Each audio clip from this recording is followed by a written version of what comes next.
DBD atau demam berdarah dengue merupakan infeksi penyakit yang disebabkan oleh virus dengue dan disebarkan melalui gigitan nyamuk Aedes aegypti. DBD merupakan penyakit yang paling sering dilaporkan di Indonesia, salah satunya ibu kota. Kemudian beberapa sumber juga menyatakan bahwa DBD masih menjadi masalah kesehatan di ibu kota. Dinas Kesehatan DKI Jakarta menyebut kasus demam berdarah dengue DBD telah mencapai 7.140 Ada beberapa orang faktor sejak yang dapat awal tahun menyebabkan 2024. peningkatan kasus DBD. Dari jumlah itu, Faktor 15 pertama, orang meninggal genangan dunia. air.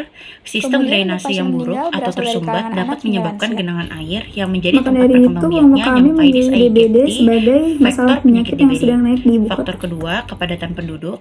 Daerah perkotaan cenderung memiliki kepadatan penduduk yang tinggi, serta memperbesar risiko penularan DBD karena adanya banyak orang yang menjadi tuan rumah bagi nyamuk pembawa virus. Yang ketiga, kurangnya kesadaran masyarakat. Kurangnya kesadaran masyarakat tentang pentingnya menghindari gigitan nyamuk, melakukan pencegahan seperti menggunakan kelambu, serta menghilangkan tempat perkembangbiakan nyamuk.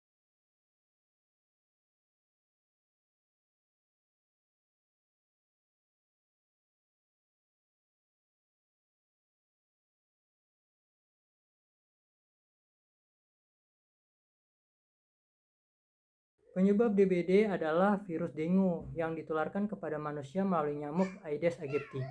Ketika nyamuk tersebut menggigit manusia, virus masuk ke dalam tubuh manusia. Nyamuk Aedes aegypti umumnya berukuran kecil dengan tubuh berwarna hitam pekat, memiliki 2 garis vertikal putih di punggung dan garis-garis putih horizontal pada kakinya. DBD menimbulkan tanda dan gejala seperti demam tinggi selama 2-7 hari dengan suhu mencapai 40 derajat Celcius atau lebih, nyeri otot atau sendi, nyeri di belakang mata, sakit kepala yang parah, mual dan muntah, kelelahan dan lemas, serta muncul bintik kemerahan pada kulit.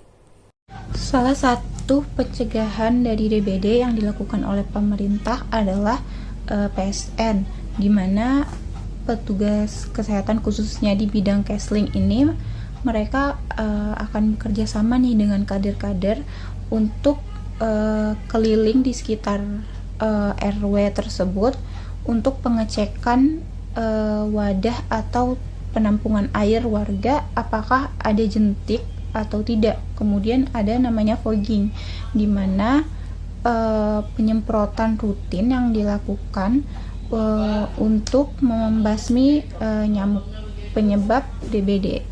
PSN atau Pemberantasan Sarang Nyamuk memiliki program yang diantaranya Jumantik. Jumantik memiliki singkatan Juru Pemantau Jentik, pemberantasan jentik nyamuk di lingkungan tempat tinggal masyarakat, di mana Jumantik ini membantu simulasi nyamuk DBD. Sekarang kita cek beberapa tempat penampungan air di rumah, apakah ada jentik nyamuk atau tidak. Yang pertama, dispenser. Kita lihat di dispenser itu di tempat penampungan airnya, apakah ada jentik atau tidak. Tidak ada. Selanjutnya kita periksa bak mandi. Kalau menggunakan itu pasti nggak ada. Kalau menggunakan bak mandi seharusnya ada dan harus diganti seminimal seminggu sekali. Tempat penampungan air jangan dibiarkan terbuka ya guys. Harus segera kalian tutup agar tidak terjadi tempat perkembangbiakan jentik nyamuk. Kegiatan PSN selanjutnya yaitu mengatur pencahayaan dan juga mengatur sirkulasi udara. Nyamuk Aedes aegypti sangat menyukai tempat yang gelap dan lembab untuk berkembang biak. Maka dari itu, dengan mengatur sirkulasi udara yang baik dan pencahayaan yang terang serta merata di dalam rumah, maka dapat mengganggu aktivitas nyamuk Aedes aegypti sehingga mereka merasa tidak nyaman dan tidak memilih tempat tersebut untuk berkembang biak. Pertama, menggunakan obat anti nyamuk semprot ruangan, yaitu dengan cara semprotkan obat anti nyamuk di sudut-sudut ruangan atau area lain yang sering menjadi tempat persembunyian nyamuk. Kemudian tutup pintu kamar supaya bau dari obat nyamuk tidak menyebar keluar ruangan. Selanjutnya, menggunakan lotion anti nyamuk. Oleskan lotion ini secara merata pada kulit yang tidak tertutup pakaian.